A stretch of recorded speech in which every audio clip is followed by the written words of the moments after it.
الحمد لله رب العالمين والعاقبة للمتقين فلا عدوان إلا على الظالمين. الصلاة والسلام على أشرف الأنبياء والسيد المرسلين محمد صلى الله عليه وسلم وعلى آله وصحبه أجمعين. أما بعد، فيقول الله تبارك وتعالى: أعوذ بالله من الشيطان الرجيم. بسم الله الرحمن الرحيم.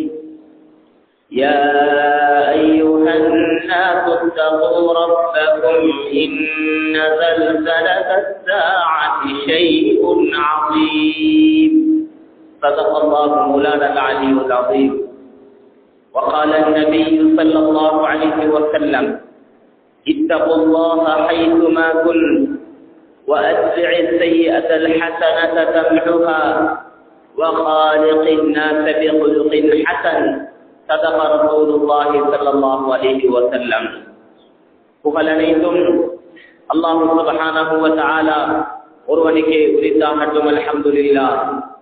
ஸலாத்தும் ஸலாமும் முஹம்மதுர் ரசூலுல்லாஹி ஸல்லல்லாஹு அலைஹி வஸல்லம் அவர்கள் மீதிலும், சஹாபாக்கள், தாபிஈன்கள், தபஉ தாபிஈன்கள், அல்லாஹ்வின் அனைத்து நல்லடியார்கள் மீதும் என்றென்றும் உண்டாகுக. அல்லாஹ்வின் நல்லடியார்களே, இஸ்லாமிய சகோதரர்களே, அல்லாஹ் சுப்ஹானஹு வ தஆலாவை அஞ்சி பயந்து தக்வா கொண்டு அல்லாஹ்வுடைய ஏவல்களை எடுத்து அல்லாஹ்வினால் விலக்கப்பட்டவைகளை முற்று முழுதாக தவிர்த்து விலகி ஒதுங்கி நடந்து கொள்ள வேண்டும் என்று முதலாக அடியனுக்கும் அவ்வாறே தாங்கள் அனைவர்களுக்கும் வசியத்தும் நசீஹத்தும் செய்து கொள்கின்றேன்.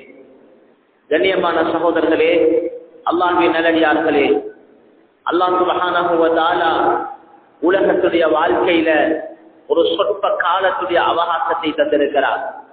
உலகத்துடைய வாழ்க்கை கொஞ்ச கால வாழ்க்கை, உண்மையான வாழ்க்கை, ஹகீகத்தான வாழ்க்கை, அது மௌத்துக்கு பின்னால் இருக்கக்கூடிய வாழ்க்கை. முழு குர்ஆனும் முழு ஹதீஸும் எங்களுக்கு இதை அழகான முறையில புத்திமதியாக சொல்லிக் கொண்டிருக்கிறது. உலகத்துடைய வாழ்க்கை வாழக்கூடிய ஒரு காலம் அல்ல. உலகத்துடைய வாழ்க்கை ஒரு ஏமாற்றம். ரப்புல் ஆலமீன் அல்லாஹ் குர்ஆன்ல சொல்றான்: வலா யகுர்ரன்னகுமுல் ஹயாத்துத் துன்யா. துனியாவுக்கு நீங்க ஏமாந்து போகாதீங்க, துனியா உங்களை ஏமாற்றாமல் இருக்கட்டும் அல்லாஹ் சொல்றான். இந்த ஏமாற்றக்கூடிய துனியா உங்களை ஏமாற்றிதான் இருக்கும். உலகத்துடைய வியாபாரம், உலகத்துடைய தொழில், பணம், காசு, சொத்து, செல்வம், பட்டம், பதவி, ஆட்சி, அதிகாரம், மாட மாளிகைகள், வாகனங்கள், உலகத்துடைய பொருட்கள் எல்லாம் மனிதர்களை ஏமாற்றக்கூடியது. மாற்றமாக ரப்புல் ஆலமீன் அல்லாஹ் சொல்றான், இது ஒரு வேடிக்கை விளையாட்டு. வமா ஹாதிஹில் ஹயாத்துத் துன்யா இல்லா லஇபு வ லஹு. உலகத்துடைய வாழ்க்கை வேடிக்கை விளையாட்டே அன்றி வேறில்லை. ஒரு வேடிக்கை விளையாட்டு. மேலானவர்களே, மனிதன் யோசிக்கிறான், இது ஒரு வேடிக்கை விளையாட்டா? ஒரு வாழ்க்கை தானே இது. மேலானவர்களே, இதனுடைய தாழ்மை, இந்த துனியாவுடைய கேவலத்தை, இந்த துனியாவுடைய வேடிக்கையை விளங்குறதுக்கு அல்லாஹ் அடுத்த ஆயத்தில் அல்லாஹ் சொல்றான்: வ இன்னத்தாரல் ஆகிரத லஹியல் ஹயவான். ஆகிரத்துடைய வாழ்க்கை இருக்கிறதே, அதுதான் வாழ்க்கை தான் சொல்றான். எப்ப நாங்க ஆகிரத்துடைய வாழ்க்கையை விளங்குவோமோ அப்ப இந்த உலகம், மேலானவர்களே, இதனுடைய கேவலம், இதனுடைய தாழ்வு, இதனுடைய அதாவது வேடிக்கை விளையாட்டு, இதனுடைய அசுத்தம், அசிங்கம் எங்களுக்கு விளங்க ஆரம்பிக்கும். கஷ்டங்களும் பிரச்சனைகளும் கவலைகளும் நோய் நொம்பலங்களும் நெருக்கடிகளும் கேவலங்களும் ஒன்றோடு ஒன்று கூடியிருக்கக்கூடிய இந்த வாழ்க்கை மேலானவர்களே, ஆனால் ஆகிரத்துடைய வாழ்க்கை இருக்கிறதே, அது உயர்வும் சாந்தியும் சமாதானமும் சலாமத்தும் நிம்மதியும். அந்த வாழ்க்கையோடு ஒப்பீடு செய்ய முடியுமா? ரப்புல் ஆலமீன் அல்லாஹ் அதைத்தான் சொல்றான், இந்த உலகத்தை நீங்க ஆகிரத்தோடு ஒப்பீடு செய்து பார்த்தால், இந்த உலகத்தை நீங்க உலகத்தோடு ஒப்பீடு செஞ்சு பார்க்க வேண்டாம். உலகத்தில் ஒவ்வொருத்தரும் நாங்க எங்களுக்கிட்ட என்ன வஸ்துக்கள் இருக்கிறதோ அவைகளை எங்களுக்கு கிட்ட இருக்கக்கூடிய வஸ்துக்களை விட கொஞ்சம் அதிகமான பெருமதியான வஸ்துக்கள் யாரிடத்தில் இருக்கிறதோ அவர்களோடு ஒப்பீடு செஞ்சு பார்க்கணும். எங்களுக்கு இவ்வளவு தான் இருக்குது, அவங்கள்ட்ட அவ்வளவு இருக்குது. எங்கட வீடு இப்படி இருக்குது, அவங்களோட வீட்டை பாருங்க. எங்கட வாகனம் இப்படி, அவங்களோட வாகனத்தை பாருங்க. உலகத்தை உலகத்தோடு ஒப்பீடு செய்கிறோம். அல்லாஹ் சுப்ஹானஹு வ தஆலா சொல்றான், ஃபமா மதாஉல் ஹயாத்தித் துன்யா ஃபில் ஆখিরাতি இல்லா கலீல். உலகத்தை நீங்க ஆখিরাத்தோடு ஒப்பீடு செஞ்சு பார்த்தா, மௌத்துக்கு பின்னால் இருக்கக்கூடிய நிரந்தரமான வாழ்க்கையோடு நீங்க ஒப்பீடு செஞ்சு பார்த்தால் விளங்கிக் கொள்வீங்க, உலகத்துடைய வாழ்க்கை கலீல், மிச்சம் கொஞ்சமானது. மேலான சகோதரர்களே, அல்லாஹ்வின் நல்லடியார்களே, எனவே புத்திசாலி அறிவாளி ரசூலுல்லாஹி ஸல்லல்லாஹு அலைஹி வஸல்லம் சொன்னாங்க. யாரு புத்திசாலி, யார் அறிவாளி சொன்னாங்க? யார் இந்த உலகத்துடைய வாழ்க்கையில தன்னுடைய ஆத்மாவை கட்டுப்படுத்தி ஆখিরাத்துக்காக வேண்டிய தயாரிப்புகளை செய்கிறார். உலகத்துடைய வாழ்க்கையில ஆখিরাத்துக்கான தயாரிப்பு.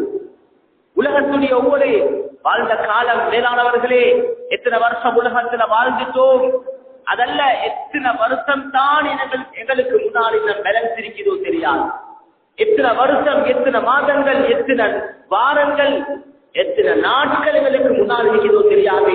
ஆখিরাத்தை தயாரிக்கிறதுக்காகவே உண்மையான மௌத் மேலானவர்களே, மௌத்த விளங்கி இருக்கிறோம், மௌத்த அறிஞ்சிருக்கிறோம், மௌத்தானவர்களை கண்ணால பார்த்து கொண்டிருக்கிறோம், ஜனாசாக்களை கண்ணால பார்த்து கொண்டிருக்கிறோம், ஜனாசாக்களோடு கலந்து கொள்கிறோம், ஜனாசாக்களை குளிப்பாட்டுகிறோம், ஜனாசாக்களுடைய நல்லடக்கத்துக்காக கபிரிஸ்தானுக்கு போய் வந்து கொண்டிருக்கிறோம், ஜனாசாக்களுடைய கபிரிஸ்தானை அடக்கும் போது பார்த்து கொண்டிருக்கிறோம்.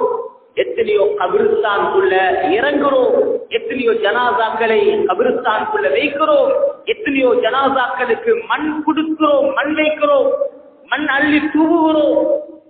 மேலானவர்களே, கண்ணியமான சகோதரர்களே, அல்லாஹ்வின் நல்லடியார்களே, கொஞ்சம் யோசிக்கணும்.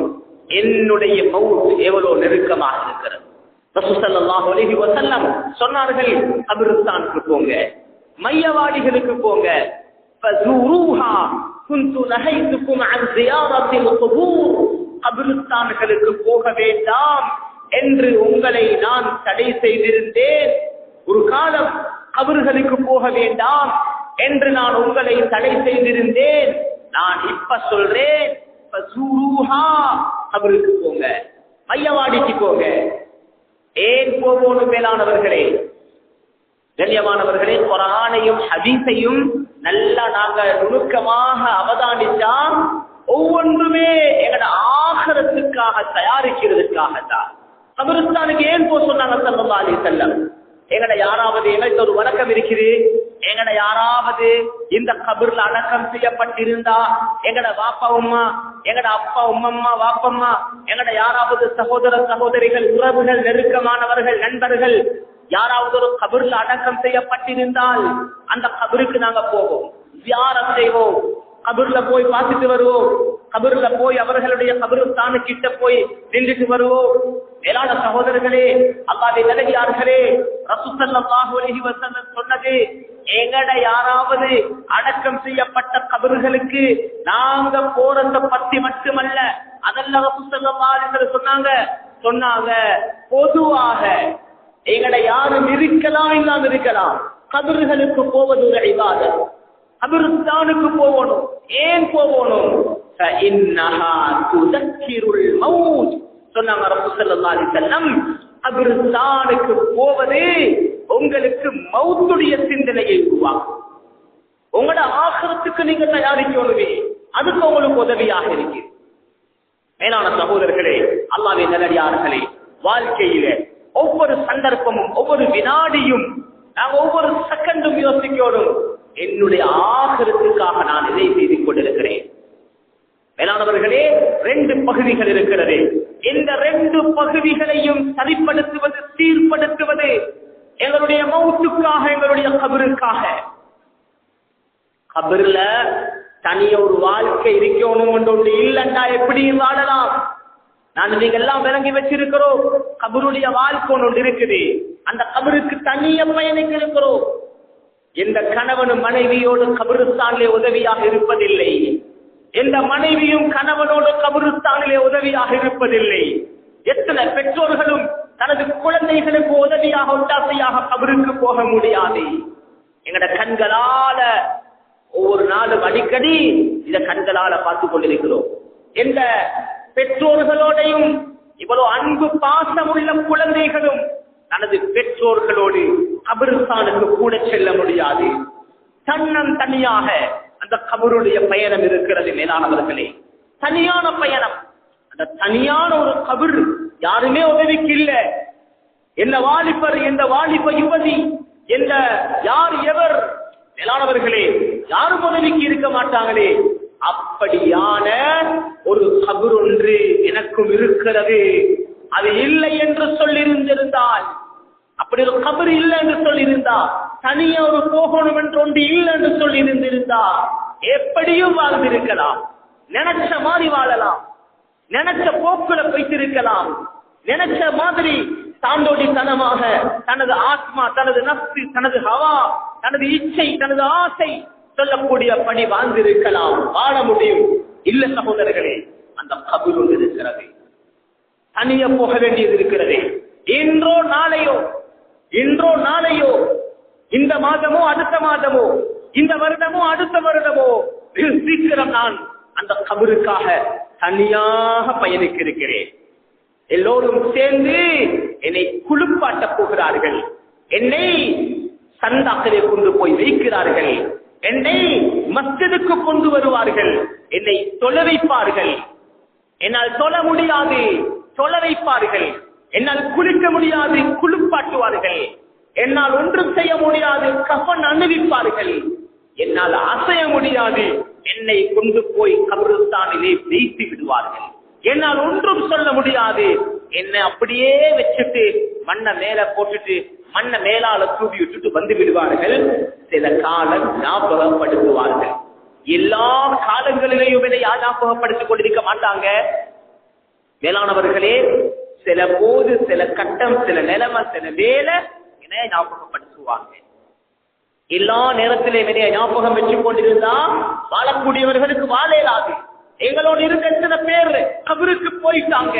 அதுக்காக வேண்டி என வாப்பா மௌத்தாகிட்டார், என உம்மா மௌத்தாகிட்டாங்க என்று சொல்வதற்காக வேண்டி நாங்க யாரும் உலகத்துல இணையால இருக்க போறோம், வாழ இயலாது, நான் வாழ்க்கை இருக்க போறோம், வாழ மாட்டேன், சும்மா அப்படி இருக்கிறேன் என்று யாராவது இருக்கிறாங்களா? கொஞ்ச காலம் அழுவாங்க, கவலைப்படுவாங்க, துக்கப்படுவாங்க. மெதுவாக உள்ளத்தை விட்டும் அந்த கவலைகள் நகர்ந்துவிடும். அப்படித்தான் அல்லாஹ் வெற்றிருக்கிறான். அப்பதான் இந்த உலகம் ஓடும், உலகம் சரியாக நடக்கும்.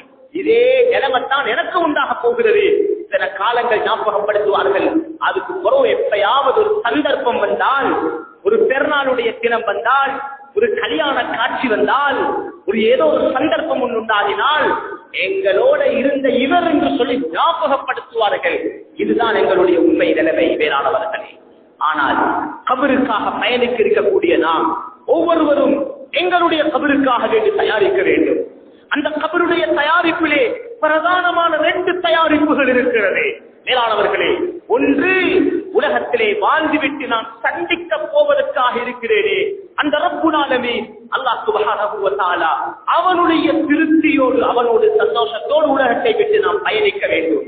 2வது, உலகத்தை விட்டு வாழ்ந்து விட்டு திரிந்து போறேனே அப்படியான மனித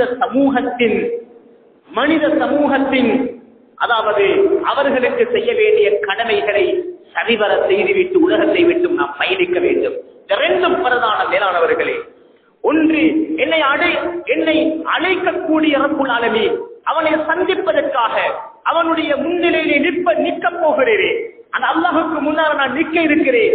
ஒரு நாள் வரப்போகிறது. அந்த நாள் வலிமன் காஃப மகாம ரப்பிஹி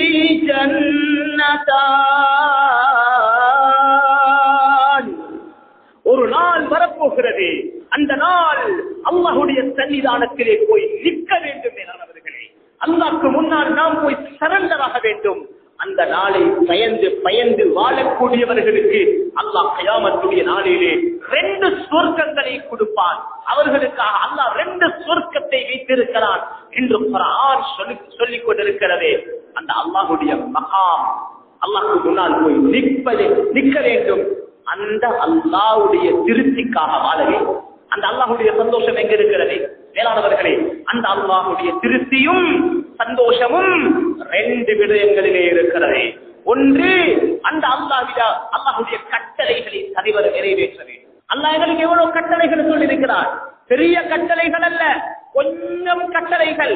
அல்லாஹ்வுடைய இபாதத்துகள், அல்லாஹ்வுக்கு செய்யக்கூடிய வணக்க வழிபாடுகள் வாழ்க்கை பூராக கொடுக்கப்படவில்லை. வாழ்க்கையில கொஞ்சம் ஒரு பகுதி 5 நேரம் தொழுதுக்கோங்க. அந்த 5 நேரம் தொழுகைய சரியா தொழுதுக்கோங்க. மேலானவர்களே, உடல்ல ராகத், ஆரோக்கியம், தடஹாத்திரம், உடல்ல பலம், சக்தி எல்லாம் அல்லாஹ் தந்திருக்கிறான். நல்லா நடமாற்றோம், நல்லா ஓடுறோம், ஆடுறோம், வேலை வெட்டிகளை செய்யறோம், பஜாருக்கு போறோம், தொழில் செய்யறோம், வியாபாரம் செய்யறோம். இந்த திடகாத்திரமான பருவத்திலே, திடகாத்திரமான காலத்திலே, உடல்ல சுகமான காலத்திலே அல்லாஹ்வுடைய இல்லமா மாளிகைக்கு சில எட்டுகளை எடுத்து வைத்து வந்து சஃபிலே நின்று அந்த தொழுகையை சரியாக நிறைவேற்றுவதற்கு எங்களுக்கு சிரமமாக இருக்கிறது. கபருக்கு போன போறவா தொழ வர போறோம், கபருக்கு வந்த போறவா தொழுவதற்கு தயாராக போறோம். ரசூல் ஸல்லல்லாஹு அலைஹி வஸல்லம் சொன்னாங்க, கியாமத்துடைய நாளையில அல்லாஹ்வுடைய சன்னிதானத்துல கொண்டு போய் நிறுத்தப்படுவதற்கு பின்னால் அல்லாஹ் கேள்வி கணக்குகளை கேட்பான். அவ்வளவு மா யுஹாஸபு பிஹில் அப்து யௌமல் கியாமஹ், கியாமத்துடைய நாளிலே முதலாவதாக கேள்வி கணக்கு கேட்கப்படுவது, முதலாவதாக கேள்வி கணக்கு கேட்கப்படுவது எதை பற்றி தெரியுமா? அஸ்ஸலா, தொழுகையை பற்றி. முதலாவது அல்லாஹ் என்னிடத்தில் கேட்க போறார், அந்த ஃபஜ்ர் தொழுகை எப்படி? காலையில எழும்பினாயா? அசான் சத்தம் கேட்டது, கேட்கலாம் கேட்காமல் இருக்கலாம். துஹ்ருடைய நேரம், தொழில் வியாபாரத்தில் ஈடுபடக்கூடிய நேரம். ரிஜாலுன் லா துல்ஹிஹிம் திஜாரத்துன் வலா பைஉன் அன் ذிக்ரில்லாஹ் وإقام الصلاة وإيتاء الزكاة. அல்லாஹ் சுப்ஹானஹு வ தஆலா சொல்லி காட்டானே, சில ஆண்கள் வீரமானவர்கள், அவர்கள் வியாபாரத்திலே, தொழிலிலே, கொடுக்கலிலே, வாங்கலிலே இருக்கும் போது அவர்களுடைய கொடுக்கலோ வாங்கலோ அல்லாஹ்வை விட்டு மறக்கடிக்க மாட்டாது. அவர்கள் தொழுகையை நிலைநாட்டுவார்கள், ஸகாத்தை சரிவர கொடுப்பார்கள். அல்லாஹ்வை சந்திக்கிறதுக்காக வேண்டி போகக்கூடிய, பயணிக்கக்கூடிய இந்த சீதேவி முன்சப்புக்கு வரக்கூடியவராக, தொழுகையிலே கவனம் உள்ளவராக. கொஞ்சம் யோசனை பண்ணி பார்ப்போம். எங்கட ஜும்ஆவுக்காக வேண்டி வந்திருக்கிறோம். எங்கட ஜும்ஆவுடைய தொழுகை கூட மேலானவர்களே சடங்கு ரூபம். அசான் சொல்றதுக்கு முன்னால மஸ்ஜிதுக்கு வரக்கூடியவர்கள் எத்தனை பேர்? நான் ஒரு முஸ்லிம் என்று சொல்லி சரியில்லை, எங்கட நிறைய இபாதத்துகள் சரியில்லை, நல்லமில்லை. பள்ளிக்கு போகணுமே, வெள்ளிக்கிழமை வந்துருச்சே, பள்ளிக்கு போகணுமே, அதுக்காக வேண்டி அல்லாஹ்வுடைய திருப்திக்காக, சந்தோஷத்துக்காக வேண்டி அல்ல. ஜும்ஆக்கு வாரதே லேட்டாகி, வளமையிலே தாமதம். ஏதோ ஒரு நாள் ஒரு கட்டான சூழல், ஏதோ ஒரு சங்கடம், யாரோ தாமதமாக வந்து விட்டார். வளமையாக நேரக்காலத்தோடு வரக்கூடியவர் வேறு விஷயம். மேலானவர்களே, ஜும்ஆவுக்கு வருவதே தாமதமாகி இங்க வந்தா நல்ல விஷயங்களை காதுகளால் கேட்கக்கூடிய அந்த உற்சாகம் கிடையாது, அதற்காக வருவதில்லை. அன்பார்ந்தவர்களே, சகோதரர்களே, அன்பிற்குரிய வாலிப நண்பர்களே, ஜும்ஆவுடைய கடமைக்காக நாம் நேர காலத்தோடு இதெல்லாம் இந்த ஊர்கள் எல்லாம் அதற்காக அந்த விடயங்களிலே முன்மாதிரித்துவமாக நடந்த எங்களுடைய மூதாதையர்கள் ஜும்ஆவுடைய நாளிலே 5 நேரம் தொழுகையிலே மஸ்ஜிதுடைய தொடர்பிலே முன்மாதிரியாக நடந்த நல்லோர்கள் வாழ்ந்த இந்த பூமிகள். அன்பின் வாலிபர்களே, மஸ்ஜிதுக்கு ஏன் தூரமாக வாழ்ந்து கொண்டிருக்கிறோம்? வாலிபர்களே, நண்பர்களே, அது கிளாஸா இருக்கலாம், அது டியூஷன் ஆயிருக்கலாம், அது வியாபாரம் ஆயிருக்கலாம், தொழிலாயிருக்கலாம், என்ன வேலை வெற்றிகள் ஆயிருக்கலாம், எதுவாக இருக்கலாம். அதானுடைய சத்தம் கேட்டுவிட்டால் எல்லாத்தையும் போட்டுட்டு அல்லாஹ்வுடைய மாளிகை மஸ்ஜிதுக்காக என்னுடைய ஜனாசாவை முன்சப்புல கொண்டு வந்து வைக்கும் போது நான் முன்சப்பிலே வந்து வலமையிலே தொழுதவனாக இருக்க வேண்டும். மேலானவர்களே, தொழுகை மட்டுமல்ல, எங்களுடைய எல்லா வணக்க வழிபாடுகள், அல்லாஹ்வினால போடப்பட்ட கடமைகள், அல்லாஹ் எங்களுக்கு வழிகாட்டிய ஸல்லல்லாஹு அலைஹி வஸல்லம் காட்டியது சுன்னத்தான அமல்கள், எங்க வாழ்க்கையில ஜகாத் கொடுக்கக்கூடிய ஜகாத் கடமையானவர்கள், சரிவர கணக்கு பார்த்து ஜகாத்தை நிறைவேற்றக்கூடியவர்களாக, ஹஜ் கடமையானவர்கள் ஹஜ்ஜை சரிவர நிறைவேற்றியவர்களாக அல்லாஹ்வை போய் சந்திக்கணும். ஹஜ் கடமை, சொத்து இருக்குது, செல்வம் இருக்குது, சில கிட்ட காசு இருக்குது, சிலது கிட்ட காசு இருக்காது, காசு பொருளாக இருக்குது, காணியாக, பூமியாக, வீடாக, வாசலாக, வாகனமாக. மேலானவர்களே, ஹஜ்ஜுக்குரிய அந்த பெருமதி என்னிடத்தில் இருக்கிறதா? ஹஜ்ஜு 20 லட்சம் அல்ல, 25 லட்சம் அல்ல, 8 லட்சமாக இருக்கலாம். அந்த ஹஜ்ஜை நிறைவேற்றுவதற்கான வாழ்க்கையிலே ஒரு விடுத்தம் அந்த ஹஜ்ஜை செய்வது கடமையாக இருக்கிறது. சக்தி உள்ளவர்களுக்கு, யாருக்கு வசதி இருக்கிறதோ, உடல்ல சக்தி இருக்கிறதோ, அப்படியான ஒவ்வொருத்தரும் அந்த ஹஜ்ஜை ஒரு தடவையாவது நிறைவேற்றுவது கடமையாக இருக்கிறது. எனவே மேலானவர்களே, எனக்கு அல்லாஹ் போட்ட கடமைகள் சரிவர நிறைவேற்றும். அதோட சுன்னத்தான அமல்கள் யோசிக்கணும். கபருக்கு போன பிறகு எதையான குர்ஆன் ஓதேலாது இருக்கிற காலம் அல்லாஹ் பார்வையை தந்திருக்கிறான். குர்ஆனை சுமப்பதற்கு கையில சக்தி இருக்கிறது. ஒரு நாளைக்கு எவ்வளவு நேரம் மொபைல் போன்ல டைம் கொடுக்கிறேன், வாட்ஸ்அப்ல, பேஸ்புக்ல, சோசியல் மீடியாவில் எவ்வளவு நேரம் நான் டைம் ஸ்பெண்ட் பண்றேன், வீணாக்கி கொண்டிருக்கிறேன், அனாவசியமான விடயங்களில் ஈடுபட்டு கொண்டிருக்கிறேன். எனக்கு அல்லாஹ்வுடைய கலாம் குர்ஆன், குர்ஆனை ஓதுவோம். மேலானவர்களே, குர்ஆனிலே வாழ்க்கையை செலவழிப்போம். ஒவ்வொரு நாளும் குர்ஆன் ஓதுவதற்காக நேரம் ஒதுக்குவோம். இதனுடைய பெருமை எப்ப விளங்கும்? கபருல கொண்டு போய் வைக்கப்பட்டால் விளங்கும். ஜிக்ருக்காக, ஜிக்ருடைய தன்மை, வஸ்ஸாகிரீன அல்லாஹ கஸீரன் வஸ்ஸாகிராத், அல்லாஹ்வை அதிகமாக ஜிக்ரு செய்யக்கூடிய ஆண்களும், அல்லாஹ்வை அதிகமாக ஜிக்ரு செய்யக்கூடிய பெண்களையும் அல்லாஹ் குர்ஆனில் புகழ்ந்து பேசிக் கொண்டிருக்கிறார். மேலானவர்களே, ஜிக்ருடைய அந்த பண்பு இருக்கிறது, உயர்ந்த பண்பு, அது ஒரு உயர்ந்த தன்மை. ஜிக்ரு செய்வது, அல்லாஹ்வை ஞாபகப்படுத்துவது, அல்லாஹ்வுடைய சிந்தனை, அல்லாஹ்வுடைய ஞாபகம், இதெல்லாம் மேலானவர்களே கஃபன் துணியிலே சுத்தப்படுவதற்கு முன்னால் நாமாக செய்து கொள்ள வேண்டிய, யாருக்காக, யாருடைய திருப்திக்காக, யாருடைய சந்தோஷத்துக்காக செய்யப்படக்கூடியது அல்ல. நாம் எமது கபருக்காக தயாரித்துக் கொள்ளக்கூடிய அடிப்படை விடயங்களாக இருக்கிறது. இபாதத் என்று சொல்லும் போதே மக்களுடைய கவனங்கள் எல்லாம் தொழுக, நோன்பு, ஜகாத், ஹஜ், திலாவத், சதகா, தர்மம், அதுக்கு மட்டும்தான் போகுது. அதை விட பெரிய ஒரு இபாதத் இருக்கிறது. அதென்ன இபாதத்? அதுதான் ரசூல் ஸல்லல்லாஹு அலைஹி வஸல்லம் சொன்னாங்க, உங்களுக்கு மக்களிலே மிகப்பெரிய ஆபிதாகணுமா? அபதன்னான், மக்களிலே மிகப்பெரிய ஆபித், உங்களை விட பெரிய ஒரு ஆபித் உலகத்துல இல்ல என்று சொல்லும் அளவுக்கு ஒரு மிகப்பெரிய ஒரு ஆபிதாக மாறணுமா? இத்தகுல் மஹாரி, ஹராம் செய்ய வேண்டாம். எவ்வளவு அமல் செஞ்சாலும் பாவத்தை விடுவது, பாவத்தை விட்டும் கழுவுவது, பாவத்தை விட்டும் தூரமாயிருப்பது. வாழ்க்கையில சகோதரர்களே ஒரு முடிவெடுக்கணும். ஏத வாழ்க்கையில செஞ்சு கொண்டிருக்கக்கூடிய பாவங்களுக்கு முற்றுப்பள்ளி வைக்கணும். சினாலிருந்து, கெட்ட பழக்கத்திலிருந்து, கெட்ட தொடர்புல இருந்து, கெட்ட மோசமான பேச்சுவார்த்தைகள், பொய் பேசக்கூடிய பழக்கம், என்ற வாய், என்ற நாவு பொய் பேசுவதை விட்டும் தௌபா செய்த நிலைமையிலே நான் அல்லாஹ்வை போய் சந்திக்க வேண்டும். ஏனாவது புறம் பேசுவதை விட்ட நிலைமையிலே அல்லாஹ்வை போய் சந்திக்க வேண்டும். புறம் பேசும் நாவாக, பொய் பேசும் நாவாக, வட்டி எடுக்கும் உடலாக, ஹராத்தை சம்பாதிக்கும் உடலாக நான் அல்லாஹ்வை போய் சந்திச்சிடக் கூடாது. வேளாண் சகோதரர்களே, ஹராத்தை விட்டு விடுபடுவது, ஹராத்தை விட்டும் கலருவது, இது மிகப்பெரிய இபாதத்.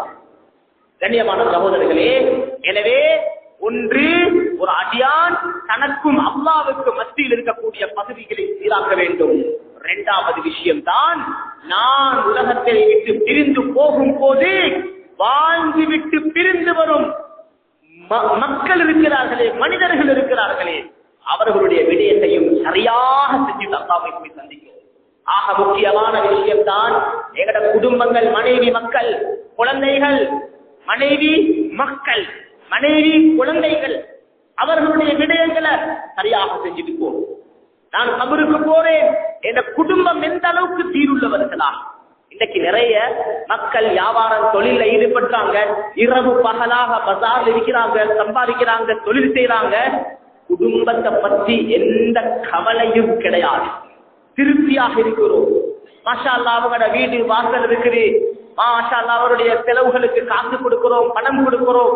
நாளாந்த விஷயங்கள், ஆடை அடி, அவர்களுடைய உணவு விடயங்கள் எல்லாம் சிறப்பாக நடந்து கொண்டிருக்கிறது, திருப்தியாக இருக்கிறோம் மேலானவர்களே. ஆனால் அடுத்த பக்கம் பார்த்தா நாளுக்கு நாள் எங்கட குடும்பங்கள் நரகத்தின் பக்கம் நுழைந்து கொண்டிருக்கிறார்கள். குடும்பத்திலே இபாதத்தில் எத்தனை பேர் வீட்டுல மனைவி கிட்ட தொழுகை இல்லை, மகள் கிட்ட தொழுகை இல்லை, மகன் கிட்ட தொழுகை இல்லை, அல்லாஹ்வோட சிந்தனை இல்லை, அல்லாஹ் இருக்கக்கூடிய விஷயங்கள் ஈடுபட்டுக் கொண்டிருக்கிறாங்க. நாங்க தொழிலுக்கு போறோம், வியாபாரத்துக்கு போறோம், வேற ஊட்டுடைய நிலைமை என்ன? எத்தனை பேர் வீட்டுல மனைவி குர்ஆனை தொட்டு ஓதக்கூடியவர்களாக, புள்ளை குர்ஆனை சுமந்து ஓதக்கூடியவர்களாக, ஸ்கூல் போறாங்க, கிளாஸ் போறாங்க, டியூஷன் போறாங்க, வாராங்க. அவர்கள்ட்ட அதை பார்க்கிறோம், அவர்களுடைய ஈமான அமல பார்த்தோமா? நான் நாளைக்கு கபருக்கு போனோம், ஏன குடும்பத்துள்ளுக்கு தீன் இருக்கணும், மார்க்கம் இருக்கணும், அல்லாஹுடைய சட்டம் இருக்கணும், அல்லாஹுடைய கட்டளை இருக்கணும். வெட்கம், கூச்சம், நாணம், அடக்கம் உள்ள குழந்தைகளாக, பண்பாடுள்ள குழந்தைகளாக வாலிபர்கள் சீர்கெட்டு விட்டார்கள் என்ற குரல் எழுப்பப்படுகிறது. அந்த வாலிபர்களை வளர்த்த பெற்றோர்களுக்கு எந்த அளவு கவலை இருக்கிறது அதை பற்றி? எத்தனை பெற்றோர்கள் வாலிபர்கள் கெட்டு போகாமல் அவர்களுக்குரிய வழிகளை செய்து வைத்திருக்கிறார்கள். நாங்கள் சம்பாதிக்கிறது மட்டுமில்லை மேலானவர்களே, இப்படியே கபருக்கு போகலாது. உலகத்துல வாழும் காலத்துல எங்களோட குடும்பத்தை பற்றிய கவலை, கவனம் கட்டாயம் இருக்கும். அல்லாஹ் குர்ஆன் அதைத்தான் சொல்றான், யா அய்யுஹல்லதீன ஆமனூ, ஈமான் கொண்ட விசுவாசிகளே, ஊ அன்ஃபுஸகும் வ அஹ்லீகும் நாரா, உங்களையும் உங்களுடைய குடும்பத்தையும் நரக நெருப்பை விட்டு பாதுகாத்துக் கொள்ளுங்கள். அதனால எங்களோட குடும்பத்தை பற்றிய கவலை கட்டாயம் இருக்கணும், அவர்களுடைய ஹக்குகள் சரியாக நிறைவேற்றப்படணும். மேலானவர்களே, வாழும் காலத்துல எல்லோரோடையும் நல்லா வாழுவோம், பண்பாக இருப்போம், அஹ்லாக்காக நடப்போம், யாரோடையும் கோவிச்சுக் கொள்ளக்கூடாது, யாரோடையும் பிரச்சனை படக்கூடாது, யாரோடையும் முட்டி மோதக்கூடாது. ஊர் மக்களோடு, மஹல்லாவாசிகளோடு, குடும்பங்களோடு, தெரிந்தவர்களோடு கொடுக்கல் வாங்கல்ல, குடும்ப வாழ்க்கையில யாரோடையும் கோவிச்சுக் கொள்றதில்லை. லா யஹில்லு லிமுஸ்லிமின் அய்யஹ்ஜுர ஆகாஹு ஃபௌக ஸலாத், 3 நாளைக்கு மேலால ஒரு முஸ்லிம் சகோதரரோட வெறுத்து நடப்பது ஹலால் இல்லன்னு சொன்னாங்க ரசூல் ஸல்லல்லாஹு அலைஹி வஸல்லம். என்ன காரணமாயிக்கலாம் 3 நாளைக்கு மேலால ஒருத்தரை வெறுத்து நடக்க இயலாது. காலா காலம் கோபம் பேசுறல்ல, பிரச்சனை, நானக்கும் தம்பிக்கும், தாத்தக்கும் தங்கச்சிக்கும், உறவுகளுக்கு மத்தியில, மனைவிட குடும்பத்தோட, மனைவிட சகோதர சகோதரிகளோட, மனைவிட உறவுகளோட, தன்னுடைய உறவுகளோட, பாப்பாட உறவுகளோட, உம்மாட உறவுகளோட, சாட்சாவோட கோபம், மாமாவோட கோபம், அண்டை வீட்டார்களோட கோபம், ஊர் மக்களோட கோபம். வாழ்றது கொஞ்ச காலம், கபருக்கு போறதுக்காக இருக்கக்கூடிய நாம் ஏன் பிரச்சனை மேலானவர்களே? சில்லற பிரச்சனைகள், சில்லற விடயங்கள், சின்ன சின்ன விஷயங்கள், சொத்து பத்து பிரிக்கிறதுல, திருமணம் முடிக்கிறதுல, இயக்க பிரச்சனை, ஊர் பிரச்சனை. மேலானவர்களே, எல்லாத்தையும் விடுவோம், மனிதர்களோடு சேர்ந்து மனிதர்களாக ஒற்றுமையாக வாழுவோம். வாழும் கொஞ்ச காலம் கபருக்காக தயாராகுவோம். எனவே நான் சொல்ல வந்த விஷயம், கபருக்காக தயாராகக்கூடிய நாம் 2 விடயங்களை சீர்படுத்த வேண்டும். ஒன்று, எங்களுக்கும் எங்கள் அல்லாஹ்வுக்கும் மத்தியில் இருக்கக்கூடிய பதவிகள் சீராக வேண்டும். 2வது, யாரை விட்டு உலகத்தை விட்டு பிரிந்து போகிறோமோ அந்த மனிதர்களோடையும் நல்ல முறையில் அல்லாஹ்வுக்காக வேண்டி வாழ்ந்து நல்லவனாக வாழுவோம்.